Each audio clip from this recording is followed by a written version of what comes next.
আজ 10ই জুন 2025 মঙ্গলবার। সুপ্রভাত, আমি পার্থ আর আমার চ্যানেল 250 জার্নি। আজকে আমি সকালবেলা উঠেই দুই ছেলে আর আমার বন্ধু সুনীলকে নিয়ে বেরিয়ে পড়লাম একটা নতুন জার্নির উদ্দেশ্যে। আজকে কিন্তু আমি একটু অন্যরকমভাবে জার্নিটা করব।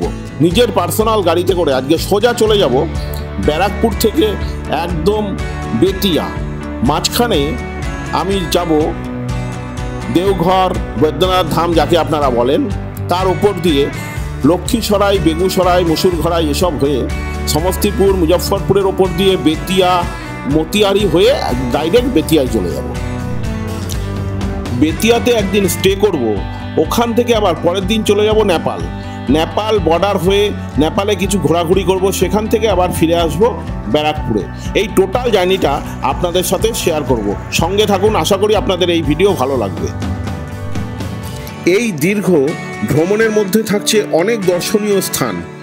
সকলকেই মোটামুটি বুড়ি ছোঁয়া করে আমরা চলে যাব রক্সোল থেকে নেপালে চলে যাব সোজা। আজকে আমার সাথে এই গাড়িতে থাকছে আমার ছোট ছেলে প্রিয়মই ড্রাইভিং করে যাবে, থাকছে সাথে বড় ছেলে প্রীতম, আর থাকছে বন্ধু সুনীল। এই চারজন মিলে আমরা টোটাল যাচ্ছি। আসানসোল ভারতের পশ্চিমবঙ্গ রাজ্যের একটা দ্বিতীয় বৃহত্তম শহর। জনসংখ্যার ভিত্তিতে এই আসানসোল হচ্ছে ভারতের 33তম বৃহত্তম শহরের সমষ্টি। আর আসানসোল শহরটা হচ্ছে একটা খনি এবং শিল্প কেন্দ্র। এখানে বড় বড় পাহাড়ও রয়েছে। দক্ষিণ এশিয়ার ঐতিহাসিক গ্র্যান্ড ট্রাঙ্ক রোড এই আসানসোলের ওপর দিয়ে গেছে। কল্যাণেশ্বরী মন্দির, Nehru park, the second heart church, Shatabdi park, Ghagarburi Chandi মন্দির, এগুলো সবই রয়েছে আসানসোলে। ভারতবর্ষের উত্তরে রয়েছে সুউচ্চ হিমালয়। যেমন ভারতে রয়েছে, সেরকম পশ্চিমবঙ্গেও কিন্তু পাহাড় পর্বত অনেক আছে। আসানসোলেও পাহাড় পর্বত রয়েছে। আর এছাড়াও আসানসোল হচ্ছে খনিজ এলাকা, যেহেতু এখানের পাশেই রয়েছে মাইথন ড্যাম। আর আসানসোল থেকে একটু এগিয়ে পশ্চিমবঙ্গের শেষ সীমানা আর বর্ধমানের শেষ, সেখানেই রয়েছে এই মাইথন ড্যাম। আসানসোলে আমরা একটা টোল পেরিয়ে গেলাম। এই টোলের 8 নম্বর দিয়ে আমাদের গাড়ি ঢুকে গেল। এই টোলের ভাড়া এক দিকের ভাড়া হচ্ছে 75 টাকা, আর যদি আপনি দুদিক দিয়ে যাতায়াতের একবারে কেটে নেন তাহলে কিন্তু 135 টাকা। যেহেতু আমাদের 2-3 দিনের ব্যাপার রয়েছে, তাই জন্য শুধু যাওয়ার ভাড়াটাই আমরা কাটলাম। আমরা এখন যাচ্ছি NH-19 ধরে, আর আমাদের সামনেই রয়েছে চিরকুণ্ড, মাত্র 3 কিলোমিটার। আর মাইথন রয়েছে 6 কিলোমিটার। আর এখান থেকে ধানবাদের দূরত্ব 42 kilometre. Maithon power station MHPS যথাক্রমে পশ্চিমবঙ্গ রাজ্যের বর্ধমান জেলার সীমানার কাছে, দামোদরের সাথে বরাকরের সঙ্গমস্থলের কাছে, প্রায় 12/9 এতটা বিস্তৃত রয়েছে ধানবাদের উপরে। এই যে ড্যামটা হচ্ছে নদীর ভূগর্ভে অবস্থিত। এই ধরনের ভূগর্ভস্থ পাওয়ার স্টেশন ভারতবর্ষের মধ্যে এই মাইথনেই প্রথম। দেখতে দেখতে আমরা দেওঘর বা বাবাধামে ঢুকে গেলাম। শ্রাবণ মাসে প্রতি বছর সারা ভারতবর্ষ থেকে লোকে সুলতানগঞ্জ থেকে জল তুলে এসে এই বাবার মাথায় বাবাধামে এসে ঢালে। এই জন্যই বৈদ্যনাথ ধাম বা দেওঘর বিখ্যাত। দেওঘরে বাবাধাম তো রয়েছেই, এছাড়াও সৎসঙ্গ এবং অনুকূল ঠাকুরের আশ্রমের জন্য বিখ্যাত। লক্ষ্মীসরাই 7 কিলোমিটার।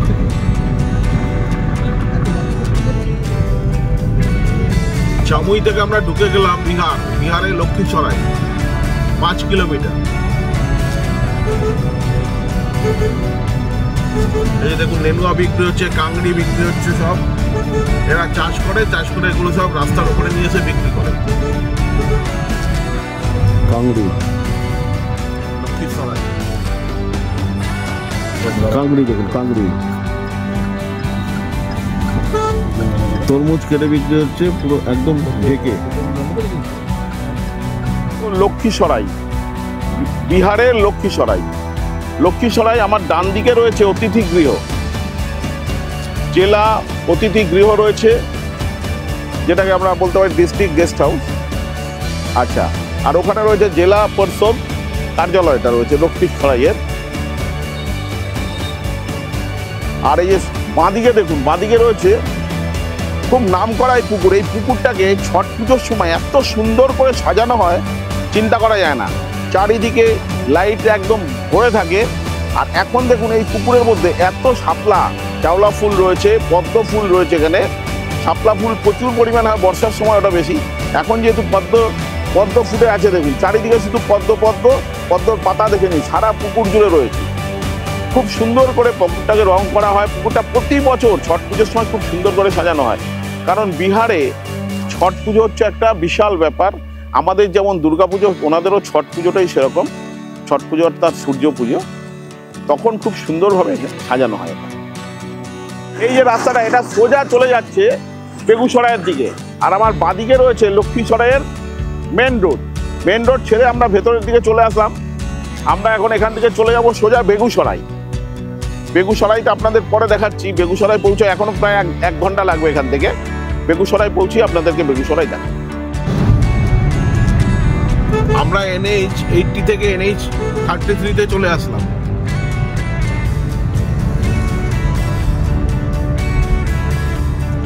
আমার বাঁদিকে রয়েছে অশোকধাম। অশোকধাম ফেলে চলে যাচ্ছে, এই যে অশোকধাম ফেলে চলে যাচ্ছে। আজকের জার্নিটা কিন্তু খুব শর্টের জার্নি, সব জায়গায় জাস্ট বুড়ি ছোঁয়া করে চলে যাচ্ছে। আবার একটা ব্রিজ দিয়ে চলে গেলাম। বড়হিয়া থানা, সুন্দরভাবে সাজানো হয়েছে। বড়হিয়া, কি নাম? বড়হিয়া, বারহাইয়া, জায়গাটার নাম বারহাইয়া। বারহাইয়া থানা পিছনে ফেলে আসলাম। লোহিয়া চক,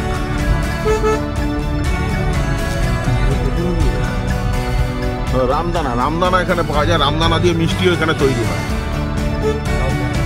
প্রতিটা মিষ্টির দোকানে আপনি আসলে এখানে রামদানাটা পাবেন। রামদানার মোয়া, রামদানা মিষ্টি পাবেন।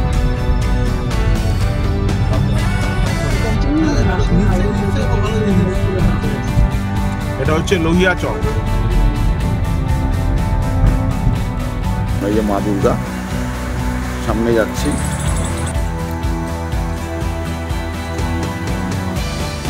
আমাদের বিষপান, গরল পান করছেন।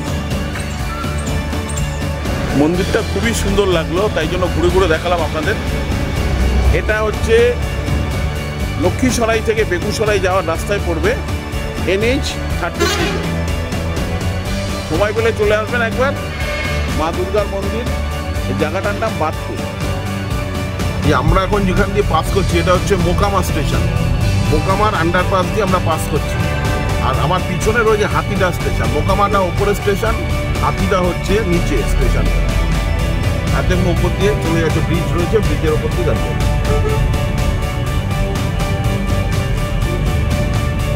এই ব্রিজে আমরা উঠবো, তাই তো? এই ব্রিজেই আবার আমরা উঠবো। এটা হচ্ছে হাতিদা পুল। হ্যাঁ, হাতিদা রাজেন্দ্রপুর। এটা এই রাস্তাটা সোজা চলে গেল মোকামা। আমরা বাদিকে ঘুরে যাব, যেহেতু আমরা বেগুসরাই যাচ্ছি, তাই জন্য বাদিকে ঘুরে গিয়ে আমরা রাজেন্দ্রপুরে উঠবো।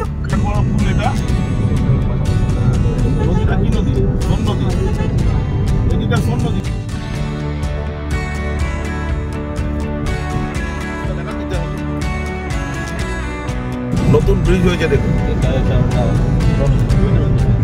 এই আমার পাশে এটা রয়েছে, এটাও নতুন ব্রিজ হচ্ছে। এটা রেডি হচ্ছে, এটা ট্রেনের জন্য হচ্ছে, এখনো রেডি হয়নি।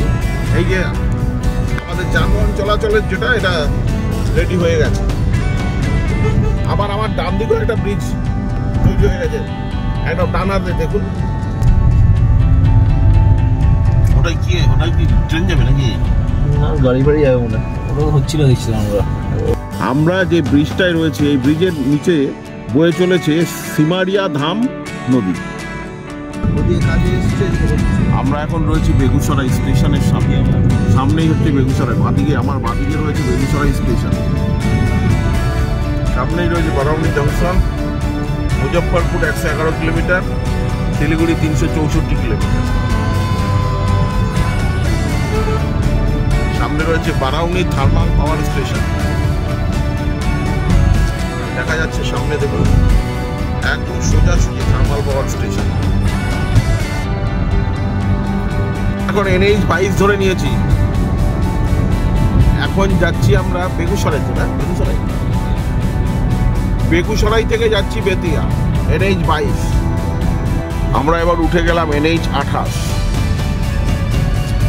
সোজা চলে যাচ্ছি মুজফ্ফরপুর।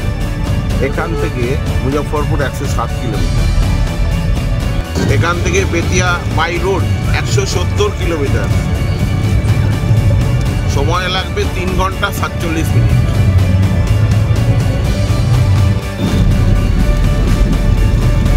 আমার বাঁদিকে রয়েছে মতিয়ারি রেল লাইন, মতিয়ারি যাচ্ছে এই রেল লাইনটা, মতিয়ারি যাচ্ছে এই লাইনটা, রেল লাইন। আমরা পাশ দিয়েই চলেছি। আমার বাঁদিকে রয়েছে রেল লাইন। প্রচন্ড পরিমাণে বৃষ্টি হচ্ছে, প্রচন্ড বৃষ্টি। এখান থেকে সোজা মতিয়ারি, মতিয়ারি থেকে বেথিয়া চলে যাবো। এখান থেকে মতিয়ারি হচ্ছে 80 কিলোমিটার,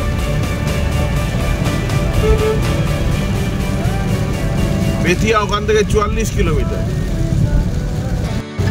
মুজফ্ফরপুর ছাড়িয়ে আসলাম, ছাড়িয়ে এসে কাটি, জায়গাটার নাম কাটি, কাটি পাস করছি।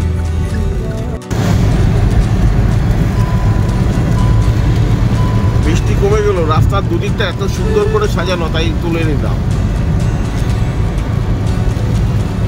আমরা এখন সোজা বেতিয়ার দিকে চলেছি, মাঝখানে মতিয়ারি পড়বে, মতিয়ারি থেকে সোজা বেতিয়া চলে যাবে। আমরা এখন যাচ্ছি মুজফ্ফরপুরের লিচু বাগানের ওপর দিয়ে। দেখুন লিচু বাগান, শুধু লিচু আর লিচু, লিচু বাগান। দুদিকে যেদিকে তাকানো যাবে শুধু লিচু বাগান।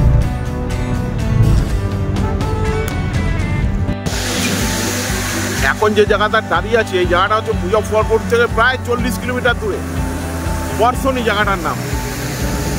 এদিকটা চলে যাচ্ছে বাঁদিকে সোজা মুজফ্ফরপুর, আর এই যে ডান দিকে দেখুন এদিকে দিল্লি। প্রচন্ড হাওয়া, যেমন বৃষ্টি তেমন বৃষ্টি ছিল, প্রচন্ড ঠান্ডা লাগছে। চা খাবো, চা খেতে যাবো। এই যে লরিগুলো সব যাচ্ছে, এই যে সামনে টোল প্লাজা থেকে আসলাম, 130 টাকা করে টোল ওখানে, প্রাইভেট গাড়িতে 130।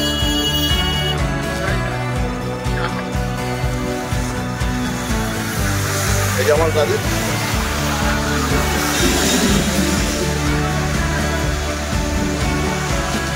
গাড়ি নিয়ে যখন বেরিয়েছিলাম কেরম ছিল, আর একদিন গাড়ির কি অবস্থা, সারা গাড়ি খাদা খুদা মেঘে একদম একটা।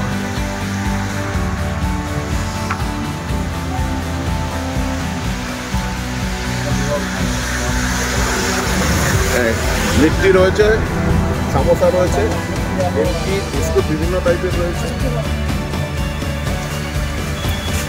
বাবা একটু কাদায় কাদা। কে হয় দাদা? वो वाला क्या है? हाँ चाय नमकीन আছে, আবার মিষ্টিও আছে। সমোসার সাথে আবার চাটনি দিচ্ছে, ধনেপাতার চাটনি।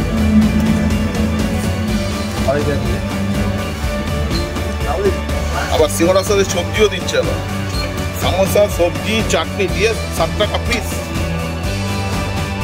গাড়ির ভেতরে বসেছিলাম এসির মধ্যে, তাই বুঝতে পারিনি। বাইরে বেরিয়ে দেখলাম প্রচণ্ড ঠান্ডা আর বৃষ্টিও জোরেই পড়ছে। এর মধ্যে সিঙ্গাড়ায় কামড় দিতেই একদম নিমকিতে যেমন কামড় দিনে একটা ভাব হয়, সেটাই একদম গরম গরম সিঙ্গাড়া খেয়ে এত সুন্দর উপলব্ধি, ভাব মানে বলাই যাবে না আপনাদেরকে। এটা কিন্তু খেয়ে দেখতে হবে, মুখে বললে হবে না।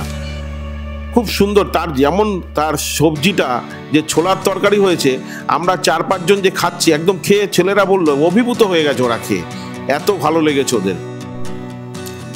বিহারের লিট্টি আর এই যে সামোসা বা সিঙ্গাড়া, আমরা যেটাকে সিঙ্গাড়া বলি, ওনারা সেটাকে সামোসা বলে। এই যারা খেয়েছেন তারা কিন্তু এখানকার স্বাদ কখনো ভুলতে পারবেন না। দেখুন এখানে প্রথমে আমি সিঙ্গাড়া খেলাম, তারপরে নিয়ে নিলাম এখান থেকে লিট্টি, 2টো লিট্টি, তার সাথে ওরা চানা দিয়ে একটা মানে ছোলা দিয়ে একটা তরকারি বানায়, এত সুন্দর তরকারি, সেই টেস্ট না খেলে বিশ্বাস করবেন না। যাই হোক, চানার ওই ছোলার তরকারি খেয়ে চা খেলাম। আর চা মানে কিন্তু আমাদের এখানকার এই জলে দুধের চা নয়, চা হচ্ছে একদম মহিষের দুধ ফুটিয়ে সেই দুধে চা করা হয়। আমরা এখানে যেখানে খাচ্ছিলাম, এটা হচ্ছে একটা মিষ্টির দোকান। এখন যেহেতু দুপুর গড়িয়ে বিকেলের দিকে, তাই জন্য এই যে দাদা বসে আছেন, উনি বসে বসে এখানে ক্ষীর বানাচ্ছেন, মানে দুধটাকে জাল দিয়ে একদম ফুটিয়ে ওটাকে ক্ষীর বানানো হবে।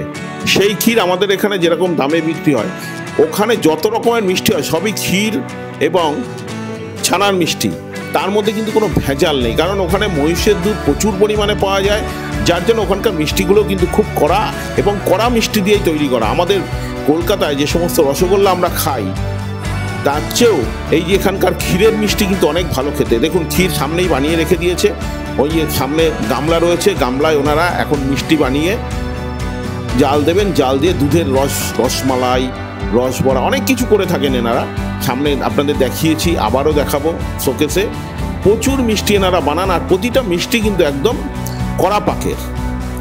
সামনেই রয়েছে দেখুন ধোকলা আছে, লাড্ডু আছে, বরফি, কালাকাঁদ। এই যে কালাকাঁদ খেলাম এখানকার, একদম মিষ্টি নেই বললেই চলে, চিনি দেন না, চিনি ছাড়া এখানে কালাকাঁদ রয়েছে। এছাড়া প্যারা হচ্ছে এখানে, রসগোল্লা, রসমালাই, চমচম, কি নেই এখানে, এমনকি গজা পর্যন্ত আছে এখানে। যে ছোট ছোট গজা যেগুলো আমরা ছোটবেলায় খেতাম, সেগুলো কিন্তু এখানে আসলে দেখতে পাওয়া যায় বা কিনতে পাওয়া যায়।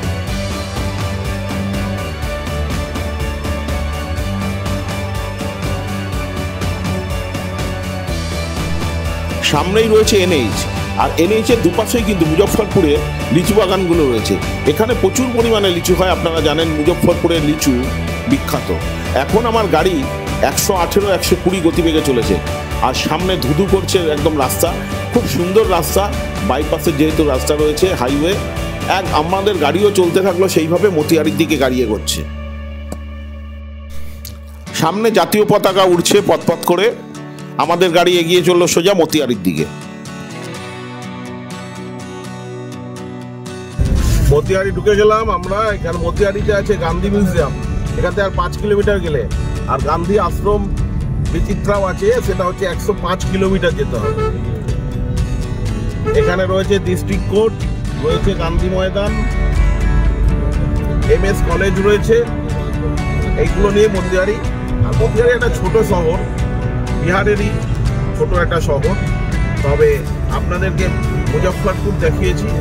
মুজফ্ফরপুর বিহারের যত শহর আছে, পাটনার পরেই কিন্তু মুজফ্ফরপুর। এখন আমরা যে জায়গাটা পাস করে গেলাম, এই জায়গাটার নাম হচ্ছে ছাকোয়া। আর এখান থেকে বেতিয়া হচ্ছে 25 কিলোমিটার, আর বাঘা 95 কিলোমিটার, আর এখান থেকে রক্সোল 60 কিলোমিটার। এখান থেকে Valmiki tiger reserve 133 kilometre. 730 kilometre রাস্তা পেরিয়ে এসে আমরা ঢুকে গেলাম বেতিয়াতে। এখন কিন্তু সন্ধ্যা হয়ে গেছে, সময় এখন প্রায় 6:30। আমরা এখন ঢুকে গেছি বেতিয়া হোলসেল মার্কেটে। এখানে যে সমস্ত রেডিমেডের মাল আসে, বেশিরভাগ মালই কিন্তু এখানে আসে হচ্ছে হাওড়া হাট আর মেটিয়া ব্রুজের হাট থেকে। দোকানের সামনেই কলা বিক্রি হচ্ছে 40 টাকা কিলো দরে। আজ 11 জুন বুধবার 2025। এখন দাঁড়িয়ে আছি বেতিয়ার হোটেলে। সকালবেলা বেরিয়ে যাব এখন এখান থেকে রক্সোল থেকে নেপাল একটু দেখার ইচ্ছে আছে, নেপাল বর্ডার দেখবো, নেপাল দেখবো, দেখে ওখান থেকে চলে যাব সীতামারি থেকে যাব সহস্রা থেকে পূর্ণিয়া হয়ে কালকে বাড়ি ফিরবে। আর আমি এখন যে হোটেলে আছি, এই হোটেলটা আপনাদের এখন দেখাবো। দিদি আমরা উঠে যাচ্ছি ফার্স্ট ফ্লোরে আমরা রয়েছি হচ্ছে 105 নম্বর ঘরে। ঘর এখনো গোছানো হয়নি, সোফা রয়েছে, একটা আলমারি দেওয়া রয়েছে, এখানে জিনিসপত্র রাখার জন্য অনেকটাই জায়গা।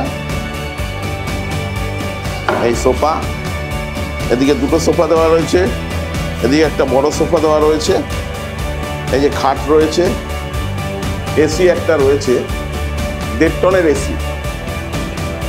এখানে দুটো পাখা, কিন্তু একই ঘরে দুটো পাখা চলছে। জানলা কাঁচ লাগানোই আছে জানলায়। তবে হোটেলটা দেখেই মনে হচ্ছে একটু পুরনো টাইপের,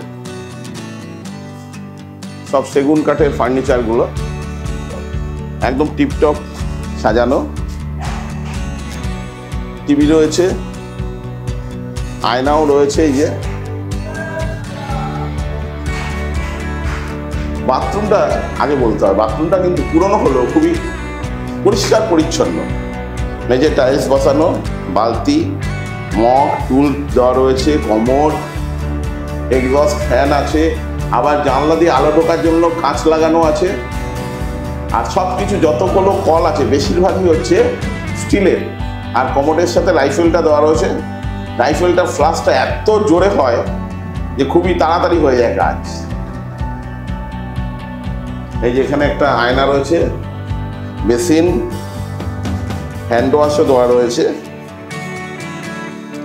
বাস্কেট রয়েছে, এগুলো সব মোজাইক করা আছে। এই ঘরে অ্যাকচুয়ালি এসি লাগে না, তবু কালকে আমরা এসি চালিয়েছিলাম, রাত্রে আমাদের কাঁথা গায়ে দিয়ে দিতে হয়েছে। মানে এদের কম্বল আর আমার জন্য তো আমি কাঁথা সব জায়গায় রাখি, কাঁথা চাদর সেগুলো গায়ে দিয়েছি। এবার আমি চলে যাচ্ছি এই হোটেলের রিসেপশনিস্ট কাম ম্যানেজারের কাছে, তার মুখেই আমরা এই হোটেলের সম্বন্ধে শুনে নেব। রিসেপশন রুম, ম্যানেজার বসে আছে। নমস্তে भैया, आपका होटल में माने पर डे कितना रेंट कितना? 250, 1850, 1250। अच्छा, एसी लेके कितना? एसी लेके 2250। 22। দেখুন 2250 টাকা দিচ্ছে প্রতিদিন। আর এইখানে হচ্ছে, এটা হচ্ছে জায়গাটা, অ্যাড্রেসটা বলিয়ে। एड्रेस देखिए हजारीबाग रामसभा लाल बाजार হোটেল রাধাকৃষ্ণ। এমনি ছিমছাম আছে হোটেল। এই যে সোফা পাতা রয়েছে রিসেপশনে, আপনারা এসে বসবেন, ম্যানেজার বাবুর সাথে কথা বলবেন বলে। আপনার শুভ নাম কে হয়? দেখুন এখান থেকে চলে যাচ্ছে। তবে এটাই একটা জিনিস, লিফটের ব্যবস্থা নেই, সবই সিঁড়ির ব্যবস্থা। ফার্স্ট ফ্লোর আর সেকেন্ড ফ্লোর কে, থার্ড ফ্লোর কে। তাই একতলা, দোতলা, তিনতলা হোটেল রয়েছে, অসুবিধা হবে না। আসুন, চলে আসুন। এখানে আসলে অবশ্যই রাধাকৃষ্ণের খোঁজ করবেন। এখন আমরা যাচ্ছি রক্সোল, সোজা গেলেই রক্সোল। এখান থেকে Raxaul 53 kilometre. Bettiah bus stand, আমার ডান দিকে রয়েছে বেতিয়া বাস স্ট্যান্ড।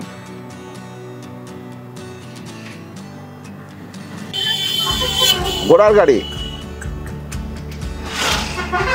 এখানে একটা জিনিস, এখান থেকে 1 মিনিট বা 2 মিনিট অন্তর অন্তর পার্টনার বাস, দেখুন পরপর পার্টনার বাস দাঁড়িয়ে রয়েছে। মতিয়ারি সোজা গেলে 50 kilometre, Muzaffarpur 130 kilometre, Patna 198 kilometre.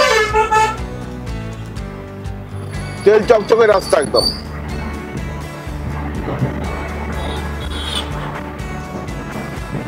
এখানে লিচু বাগানটা বেশি, লিচুর ক্ষেত বেশি। দেখুন লিচু, মাঝে মাঝে লিচু ক্ষেত।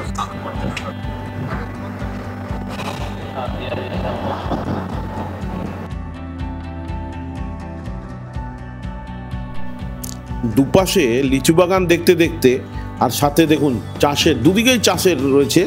চাষের ক্ষেত দেখতে দেখতে পৌঁছে গেলাম পেট্রোল পাম্প। পেট্রোল পাম্পে যেহেতু নেপাল যাব, এখান থেকে বেশি করে তেল ভরে নিলাম। তেল ভরে আবার রওনা দিলাম নেপাল রক্সোলের উদ্দেশ্যে। বেতিয়া থেকে রক্সোল এই 52 কিলোমিটার রাস্তা নতুন করে এত সুন্দরভাবে তৈরি করা হয়েছে, না দেখলে বিশ্বাস করবেন না। এই যে জায়গাটা আমরা রয়েছে, এটা হচ্ছে সুগৌলি মার্কেট। আর এখানে এখন NH 527D।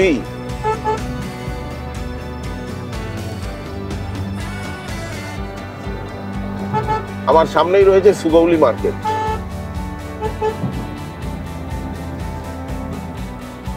রক্সোল এখান থেকে 25 কিলোমিটার। জলে ভরে থাকে, হ্যাঁ ভালো জল থাকে। এখানে যেদিকে দেখাচ্ছি শুধু লিচু বাগান। এই যে একটা মন্দির রয়েছে এখানে, সাথে একটা নদী পেরিয়ে আসলাম। জায়গার নাম হচ্ছে লাল পরসা। এখন রয়েছি আমরা NH 28A, NH 28তে এখন রয়েছি। রক্সোল বর্ডার যেতে গেলে আমাদেরকে এই টোলটা পেরোতে হবে। এই টোলে সিঙ্গেল হচ্ছে 75 টাকা করে। আর আমরা যদি একবারে দুটো কেটে নিতাম তাহলে 115 টাকায় হয়ে যেত।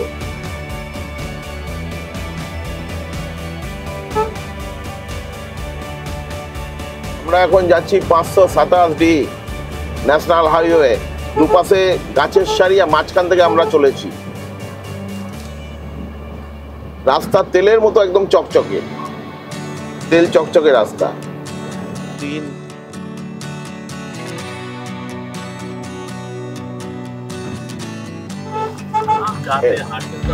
জায়গাটার নাম হচ্ছে রামগড়বা। এখান থেকে রক্সোল 14 কিলোমিটার। আমরা এখনো 527 ন্যাশনাল হাইওয়েতেই আছি। রক্সোল পৌঁছে গেছি। রক্সোল বাস স্ট্যান্ড সামনেই, এই যে সব বাস ঘুরছে, বাস স্ট্যান্ড। দেখুন, আমরা পৌঁছে গেলাম ভারতবর্ষ বা ইন্ডিয়ার শেষ মার্কেট বা বাজার। এটাও একটা রেডিমেড মার্কেটই। এখান থেকে এবার পরেই শুরু হয়ে যাবে নেপাল। এখন আমরা যেখানে রয়েছি বাঁদিকেই রয়েছে মা জগদম্বা ধাম। এটা একটা শক্তিপীঠও বটে। এখানে প্রতি অমাবস্যায় পুজো হয়ে থাকে এবং বিশাল বড় আকারে যাগযজ্ঞ করে এই পুজো হয়ে থাকে। যে রক্সোলের রেল লাইন, এখন নেপালের মধ্যে রয়েছে।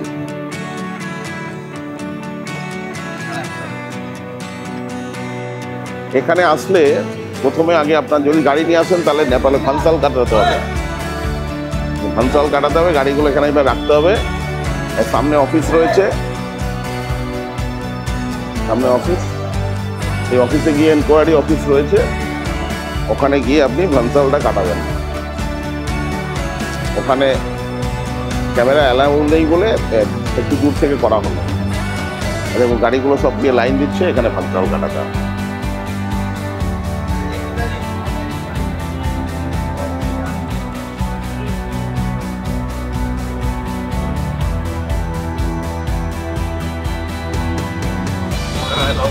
আমাদের আরসি রেডি হয়ে গেল। এবার আমরা বীরগঞ্জ নেপাল ঘুরতে যাচ্ছি।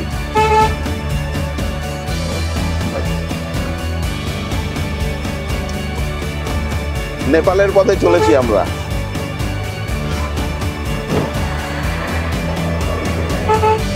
বাস দাঁড়িয়ে আছে, বীরগঞ্জ কাঠমান্ডু, রয়্যাল নেপাল।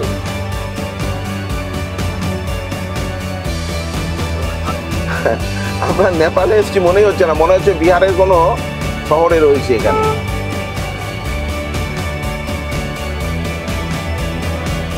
অবশেষে 792 কিলোমিটার রাস্তা পেরিয়ে এসে ব্যারাকপুর থেকে রক্সোলে আমরা ঢুকে গেলাম। দেখুন, এই যে ঢুকলাম, আমরা হয়তো সরাসরি ব্যারাকপুর থেকে আসিনি, ভায়া হয়ে এসেছি।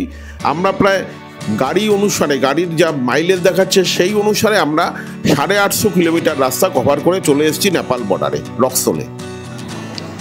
আমরা এখন রয়েছি নেপাল বর্ডার। রক্সোল থেকে আসলাম, এসে এখান থেকে ভানসাল কাটাতে হবে। ভানসাল কাটিয়ে যেতে হবে বীরগঞ্জ। এ হচ্ছে নেপাল বর্ডার, নেপালে ঢোকার মুখ। এই দিক দিয়ে চলে যেতে হবে। এটা হচ্ছে যাওয়ার রাস্তা, আর এটা হচ্ছে আসার রাস্তা। দেখুন, আমরা চলে আসলাম সোজা রক্সোল থেকে। এখানে এটা হচ্ছে নেপাল বর্ডার। ভারত নেপাল সীমান্ত, একদিকে ভারতের পতাকা আর একদিকে নেপালের পতাকা রয়েছে। সামনে নেপালে ঢোকার তোরণ রয়েছে। আমরা যখন নেপালে ঢুকবো আমরা এই রাস্তা দিয়ে, আর বেরোবো হচ্ছে আমাদের এই বাদিকে রয়েছে বেরোনোর রাস্তা। এখানে যখন আমরা ঢুকে এখানে ভানসাল কাটাতে হবে। ভানসাল কাটালে কি আপনি একদিনের জন্য 500 টাকা দিতে হবে বাই কার। আর আপনি যে সোজা গিয়ে কাটান, আপনার গাড়ির কাগজপত্র সঠিক থাকলে সোজা লাইনে গিয়ে দাঁড়াবেন, এনকোয়ারিতে জিজ্ঞাসা করে নেবেন, জিজ্ঞাসা করে লাইনে দাঁড়াবেন। কাউন্টার নাম্বার 1, কাউন্টার নাম্বার 2 আছে, সেখানে গিয়ে আপনার গাড়ির কাগজপত্র, ড্রাইভিং লাইসেন্স দেখালে আপনাকে একদিনের জন্য ভানসাল দেবে ওনারা। কোনো পয়সা করে কিছু লাগবে না। কিন্তু যদি কিছু না থাকে তাহলে দালাল মারফত গেলে কিন্তু আপনার 500 টাকা লাগবে। এইবার আপনি নেপালে চলে যান, সামনেই বীরগঞ্জ। ওখান থেকে আরও 132 কিলোমিটার চলে যান মৌলাকালী মন্দির ঘুরবেন। ওখানে আপনি কেবল কার রয়েছে, কেবল কারে করে ঘুরতে পারবেন। সামনে মনোকামনা রয়েছে। কাঠমান্ডু এখান থেকে প্রায় 200 কিলোমিটার, কাঠমান্ডুও ঘুরে আসতে পারবেন। এখান থেকে সবাই ফিরে যাচ্ছে নেপাল থেকে, সব বিহারের দিকে চলে রক্সোল। সোজা গেলে রক্সোল। গাড়ি, ঘোড়ার গাড়িতে করে চলেও সবাই আসছেন।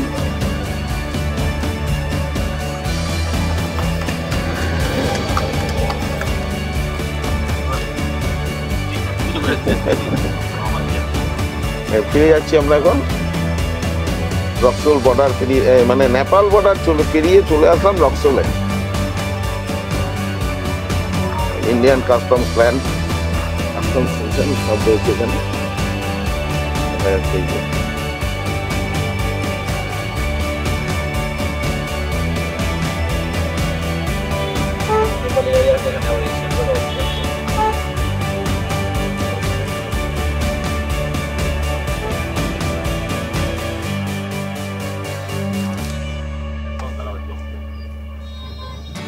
বেরিয়ে গেছে, তুমি তোমার জায়গায় চলে এলে।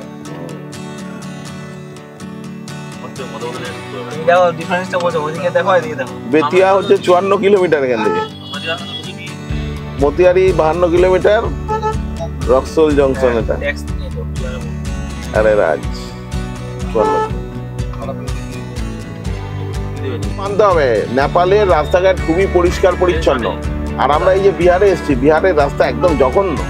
দেখুন চারিদিকে নোংরা ফেলানো রয়েছে, প্লাস্টিকে একদম যাচ্ছে তাই অবস্থা। Hotel Suraj, Annapurna sweet bakery, এখানে আজকে সকালে ব্রেকফাস্টটা করব।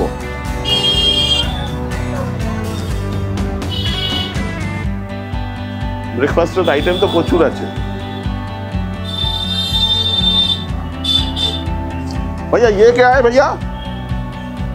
कौन सी मिठाई है ये वाला? कौन सी मिठाई? रस कदम है। हाँ रस कदम, अच्छा रस कदम এটা দেখুন। আচ্ছা আর ये वाला पेड़ा पेड़ा है ना? ये पेड़ा है, सब पेड़ा আছে। इसकी অনেক টাইপের আছে। ये रसमलाई है, ये वाला रसमलाई। अच्छा রসগোল্লা সবই আছে, লাড্ডু আছে, বিস্কুট অনেক ধরনের রয়েছে। দোকানটা খুব সাজানো গোছানো।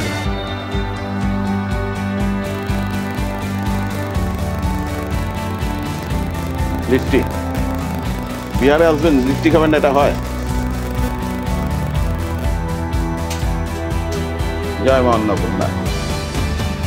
ঠান্ডাও আছে।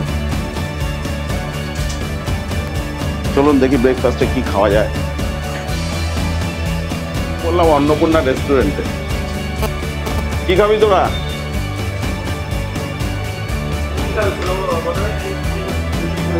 হ্যাঁ পুরি সবজি। আচ্ছা প্রীতম প্রিয়ম বলছে পুরি সবজি খাবে ওরা। সুনীল বাবু কি খাবে? পুরি সবজি। আচ্ছা সবার জন্য পুরি সবজি। অন্নপূর্ণা রেস্টুরেন্ট ভালোই সাজানো।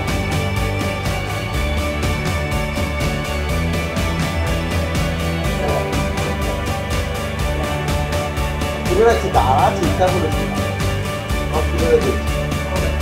আমি এত বছর নেপাল নেপাল চলে গেছে।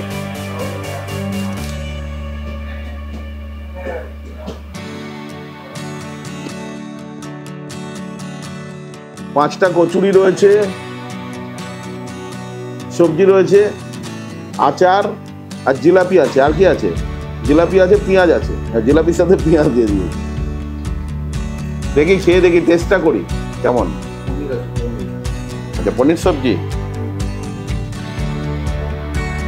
পনির। আচ্ছা পনির সবজি আছে, পনির চানা, চানা পনির আছে।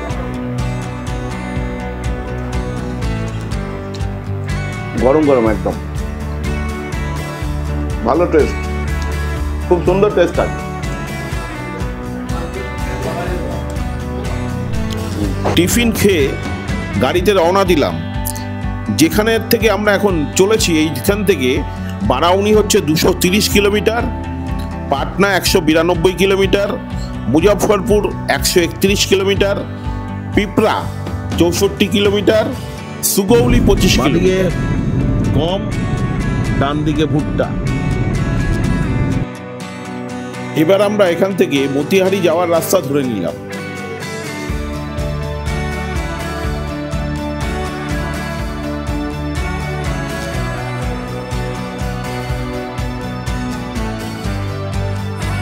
দেখতে দেখতে আমরা মতিহারি বাজারে এসে পৌঁছে গেলাম। এই মতিহারিতে একটা বিশাল বাজার রয়েছে, হোলসেল মার্কেট এটাও। এখানেও হোলসেলের একটা বিশাল রেডিমেডের বাজার রয়েছে। এছাড়া এখানকার যা বাজার, এই বাজারের সামনেই প্রচুর পরিমাণে লাউ, এখানে এরা ইঁচড়কে কাঁঠাল বলে, কাঁঠালের সবজি, মানে কাঁঠাল উঠেছে এখানে প্রচুর, ইঁচড় আমরা যেটাকে বলি, ইঁচড় উঠেছে প্রচুর, ইঁচড় কাঁঠাল সবই এখানে প্রচুর পরিমাণে রয়েছে। এইখানে যেহেতু রাস্তাঘাট সংস্কার হচ্ছে, এই জায়গার অবস্থা খুবই খারাপ। অনেকটা করে রাস্তার পাশ দিয়ে পাঁক রয়েছে, মানে গাড়ি ঘোড়া চলাচলে খুবই অসুবিধা হচ্ছে। বাইকগুলো পর্যন্ত এমনভাবে অবস্থায় রয়েছে, দেখলে না দেখলে কল্পনা করা যাবে না যে কী অবস্থা হয়ে রয়েছে। এখন আমরা যেখানে রয়েছি এটা কিন্তু মূলত একটা সবজির মার্কেট, আর এখানে এই বিহারে যত হোলসেল সবজি সব এখান থেকে কিন্তু যায়। বিশাল একটা সবজির হোলসেল মার্কেট এটা।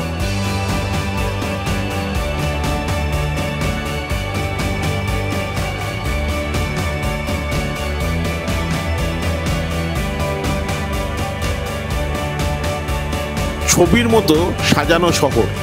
মতিয়ারিকে আমরা পিছনে ফেলে দিলাম, আর যত আবর্জনা ফেলে এসেছি এই রাস্তা যেন ঠিক তার উল্টো, একদম ছবির মতো সাজানো গোজানো। দেখুন হাই রোড, 4 লেন, খুব এত তেল চকচকে, না দেখলে বিশ্বাস করা যাবে না।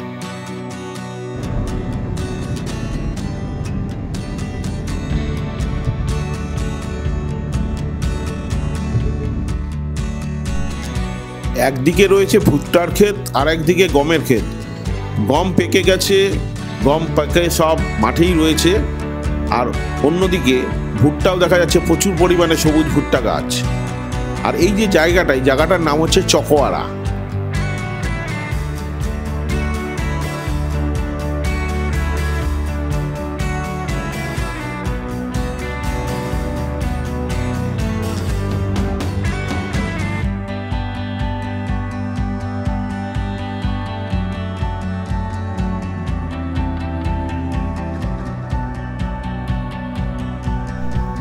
এখন আমরা রয়েছি শিহরে।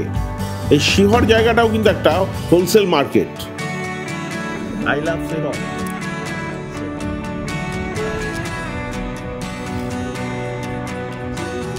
সীতামারি পৌঁছে গেলাম, সীতামারি।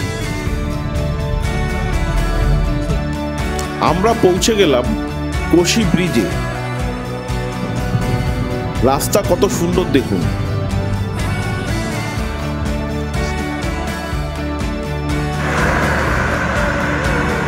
আমি এখন দাঁড়িয়ে রয়েছি যে জায়গাটায়, এই জায়গাটা হচ্ছে সহস্রা থেকে বেরিয়ে এসে মেন রোড। আমার সামনেই রয়েছে ইন্ডিয়ান অয়েল। ইন্ডিয়ান অয়েলের পেট্রোল পাম্প।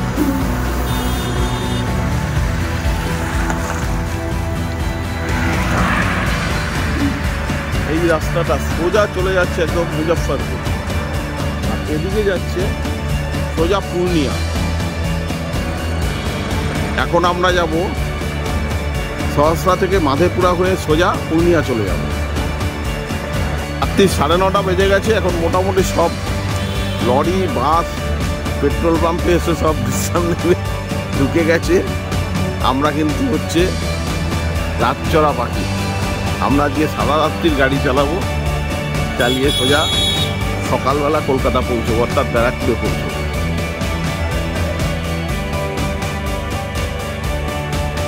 ফারাক্কা পার হচ্ছে এখন। আমার সামনে রয়েছে ফারাক্কা ব্রিজ। ফারাক্কা ব্রিজ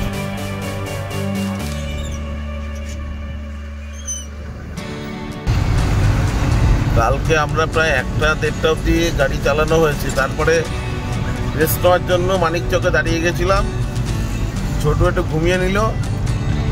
এখন আবার গাড়ি চলছে, আর 4 ঘন্টার মতো ফারাক্কা ব্যারেজে জাম ছিল। ফারাক্কা ব্রিজে জামটা কভার করলাম, জামটা কভার করে আবার গাড়ি চালু হচ্ছে। বাড়ি পৌঁছতে 12টা-1টা হয়ে যাবে।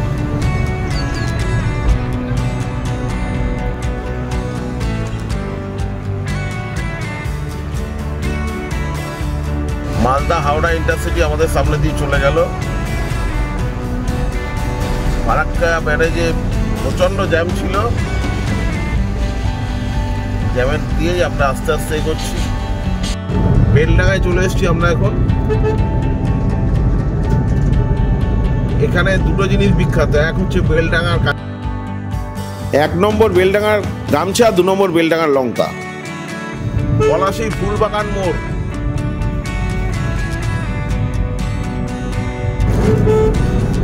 পেরিয়ে যাচ্ছি পাগলাচন্ডী। কৃষ্ণনগর আর মাত্র 45 কিলোমিটার। পৌঁছে গেলাম দেবগ্রাম। এই জায়গাটার নাম হচ্ছে দেবগ্রাম কালীগঞ্জ। এখন রয়েছি কাটোয়া মোড়, দেবগ্রাম। আর আমার ঠিক বাদিকেই রয়েছে নবাব বাজার। আমরা ঢুকে গেলাম বেতুয়া ডোরে। সোজা কৃষ্ণনগর, বাদিকে বেতুয়া ডহরি, আর ডান দিকে হচ্ছে পাটুলি ঘাট। ডান দিকে রয়েছে বেতুয়া ডহরি অভয়ারণ্য।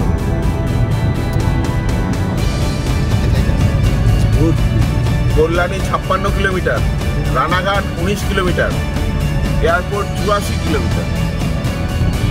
ডান দিকে কল্যাণী, আর সোজা গেলে বড়জাগুলি,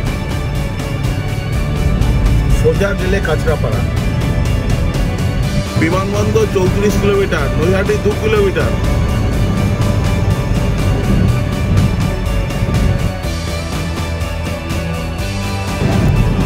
বিমানবন্দর 20 কিলোমিটার, ব্যারাকপুর 4 কিলোমিটার। 2-3 দিন ধরে ভালোই ঘুরে বেড়ালাম। ব্যারাকপুরে পৌঁছে গেছি। ভিডিও এখানেই শেষ করছি। আপনাদের ভালো লাগলে অতি অবশ্যই লাইক, শেয়ার, সাবস্ক্রাইব করবেন। ভালো থাকবেন, দেখা হবে আবার নতুন ভিডিও।